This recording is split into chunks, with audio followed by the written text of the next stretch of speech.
जय हिंद प्यारे दोस्तों। आज के वीडियो में फिर से लेकर के एक आया है अर्थशास्त्र मतलब इकोनॉमिक्स का टॉपिक, जो बाजार मतलब मार्केट के बारे में हम बताएंगे कि मार्केट का अर्थ क्या होता है।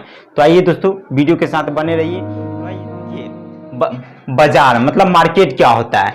बाजार का एक सामान्य अर्थ होता है जो निश्चित क्षेत्र से लिया जाता है, जिसका अर्थ कहता है कि क्रेता और विक्रेता एक दूसरे से मिल करके वस्तु का खरीद बिक्री करते हैं। मतलब क्या होता है कि क्रेता और विक्रेता एक दूसरे से मिल करके किसी भी वस्तु का खरीद बिक्री करते हैं। वही कहता है कि अर्थशास्त्र में इस परिभाषा को बहुत सूक्ष्म भाषा माना गया है। अर्थशास्त्र में इस भाषा को बहुत ही सूक्ष्म भाषा माना गया है, लेकिन अर्थशास्त्र में बाजार का व्यापक अर्थ को समझाते हुए बताया है जो अभी का जो समय है, जो क्रेता और विक्रेता एक दूसरे से बिना मिले हुए किसी भी वस्तु का आदान प्रदान करते हैं, खरीद बिक्री करते बिना मिले हुए, एक दूसरे से बिना मिले हुए वस्तु का खरीद बिक्री करते हैं। संचार संसाधन के माध्यम से खरीद बिक्री करते हैं बिना एक दूसरे से मिले हुए। उसके बाद देखिए, आर्थिक क्रियाकलाप के आधार पर बाजार को दो भाग में बांट दिया गया है। देखिए दोस्तों, आर्थिक क्रियाकलाप के आधार पर बाजार को दो भाग में बांट दिया गया है। पहला बाजार है पूर्ण बाजार, दूसरा है अपूर्ण बाजार। देखिए पूर्ण बाजार क्या होता है और अपूर्ण बाजार क्या होता है, तो देखते हैं कि पूर्ण बाजार क्या होता है। तो पूर्ण बाजार में क्या होता है कि पूर्ण बाजार जहां पे होता है कि अधिक पब्लिसिटी होता है, जहां पे अधिक क्रेता और अधिक विक्रेता होता है, उसको पूर्ण बाजार कहते हैं। और उस क्रेता को और विक्रेता को बाजार के बारे में पूर्ण जानकारी होता है, अधिक जानकारी होता है, तो उसको हम पूर्ण बाजार कहते हैं। उसके विशेषता को भी हम देखते चलेंगे। कहता है कि क्रेता और विक्रेता अधिक होना और क्रेता और विक्रेता को पूर्ण जानकारी होना, क्रेता विक्रेता प्रत्यक्ष और अप्रत्यक्ष रूप से संबंधित होता है।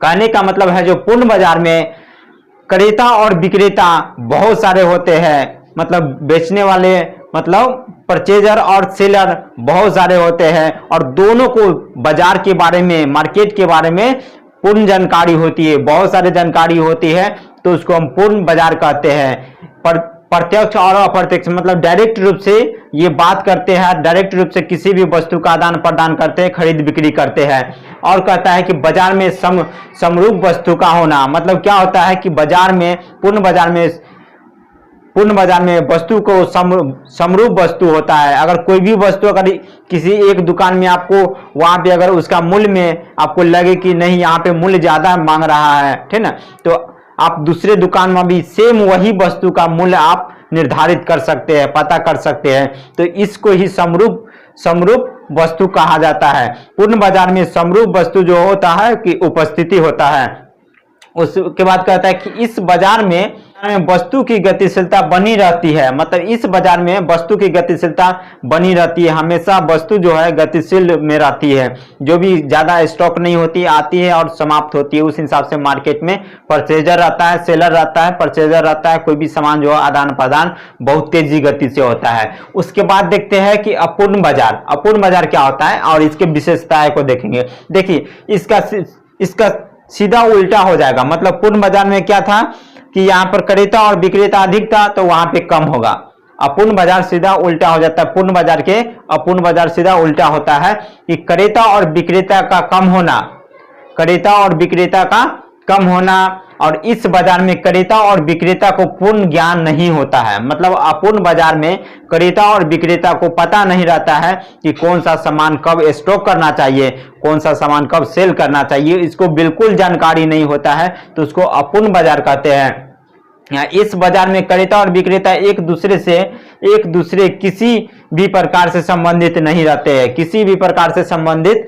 रहते हैं, और इस बाजार में समरूप वस्तु की उपस्थिति नहीं रहती है, इस बाजार में गतिशीलता नहीं पाई जाती है। तो ये क्या होता है कि अभी का जो है, जैसे ऑनलाइन शॉपिंग हो गया, जैसे विश्व में जितना भी है, विश्व एक संसार को समझिए, एक विश्व को एक बाजार अभी माना जाता है, विश्व को बाजार माना जाता है। क्या होता है कि अभी सेलर और परचेजर बिना मिले हुए किसी भी वस्तु का आदान प्रदान कर सकता है, मतलब खरीद बिक्री कर सकता है। आप अगर कहीं पर आप घर पे बैठे हुए विदेश से भी सामान मंगवा सकते हैं, अमेरिका से भी, दिल्ली से भी सामान मंगवा सकते हैं। अभी क्या है कि सेलर और परचेजर एक दूसरे से बिना मिले हुए बिना मिले हुए किसी भी वस्तु या सेवा का आदान प्रदान कर देते हैं, मतलब खरीद बिक्री कर लेते हैं, तो उसको अपूर्ण बाजार के श्रेणी में हम लोग रखेंगे।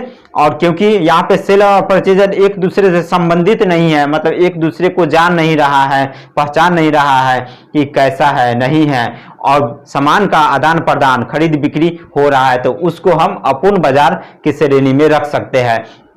उसके बाद देखते हैं कि विभिन्न प्रकार की बाजार की प्रमुख विशेषताएं। विभिन्न बहुत सारे अलग अलग प्रकार की बाजार होती है, उसका विशेषताएं क्या होता है। तो देखिए, जब बाजार में कई विक्रेता के साथ साथ कई क्रेता उपस्थिति देखी जाती है तो ऐसे बाजार को पूर्ण प्रतियोगिता बाजार कहा जाता है। मतलब क्या होता है कि कई विक्रेता, बहुत सारे विक्रेता के साथ साथ बहुत सारे क्रेता भी होता है, बहुत सारे मतलब सेलर के साथ साथ परचेजर भी रहता है, तो ऐसे बाजार को पूर्ण प्रतियोगिता बाजार कहा जाता है। क्योंकि हम पिछले यहाँ पे देखे हैं, यहाँ पे हम देखे हैं कि क्रेता और विक्रेता का अधिक होना, मतलब उपस्थिति यहाँ पे जो है विक्रेता भी अधिक होगा, कई विक्रेता होगा और कई क्रेता होगा। यहाँ पे सेलर भी बहुत सारे होंगे और परचेजर भी बहुत सारे होंगे, तो ऐसे बाजार को पूर्ण प्रतियोगिता बाजार कहते हैं। क्या कहते हैं?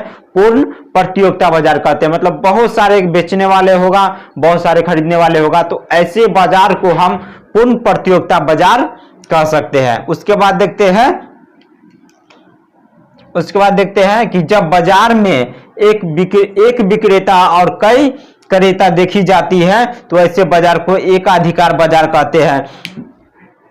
कहते हैं। देखिए, कोई भी मार्केट में अगर एक ही बेचने वाला होगा, कोई भी एक ही सेलर होगा और बहुत सारे परचेजर होगा, तो उस समय सारे परचेजर पर हक अधिकार एक ही का होगा, वो विक्रेता का होगा, उस दुकानदार का होगा।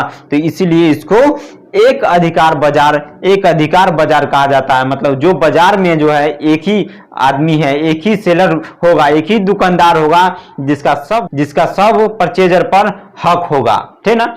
तो दोस्तों, तो उसको हम एक अधिकार बाजार कहते हैं। तो देखिए, इस टॉपिक को इस रूप से हम एकदम सिंपल भाषा में समझाने का प्रयास किए हैं। तो दोस्तों, उम्मीद है कि आपको अच्छा लगा होगा और सीखने को कुछ मिला होगा। तो चैनल को सब्सक्राइब करके